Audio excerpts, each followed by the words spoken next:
बहुत दिनों की बात है। किसी शहर में रमन, घिसा और राका 3 चोर रहते थे। तीनों को थोड़ा थोड़ा विद्या का ज्ञान था। तीनों चोर को विद्या का ज्ञान प्राप्त होने के कारण बहुत घमंड था। विद्या द्वारा तीनों चोर शहर में बड़े बड़े लोहे की तिजोरियों को तोड़ देते थे और बैंकों को लूट लिया करते थे। इस तरह 3 चोर ने शहर के लोगों की नाक में दम कर रखा था। एक बार तीनों चोरों ने एक बड़े बैंक में डकैती कर दी, सारा माल उड़ा दिया। तब पुलिस को खबर हुई। तीनों चोरों को पकड़ने के लिए तलाश करने लगे, मगर तीनों चोर पास ही के एक घने जंगल में भाग गए। तीनों चोरों ने देखा कि जंगल में बहुत सी हड्डियां बिखरी पड़ी हैं। रमन ने अनुमान लगाकर कहा, ये तो किसी शेर की हड्डियां हैं। मैं चाहूं तो सभी हड्डियों को अपनी विद्या के ज्ञान द्वारा जोड़ सकता हूँ।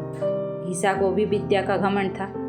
वो बोला, अगर ये शेर की हड्डियां हैं तो मैं इनकी अपनी विद्या द्वारा शेर की खाल तैयार कर उसमें डाल सकता हूँ।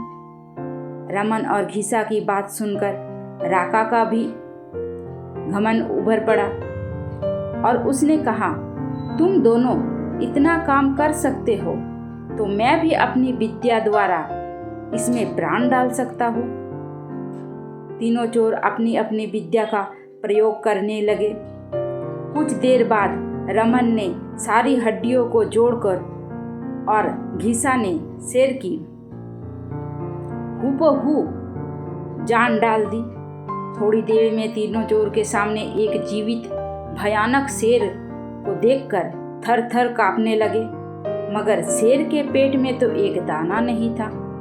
वो भूख के मारे तड़पता हुआ तीनों चोरों पर हमला कर बैठा और उसे मारकर खा गया। शेर मस्त होकर घने जंगल की ओर चल दिया। कहानी से शिक्षा। दोस्तों, इस कहानी से हमें यही शिक्षा मिलती है कि कभी घमंड नहीं करनी चाहिए।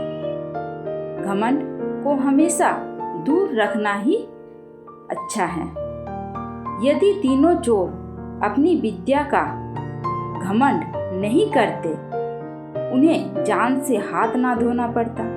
अपनी विद्या का प्रयोग सोच समझ कर करना चाहिए।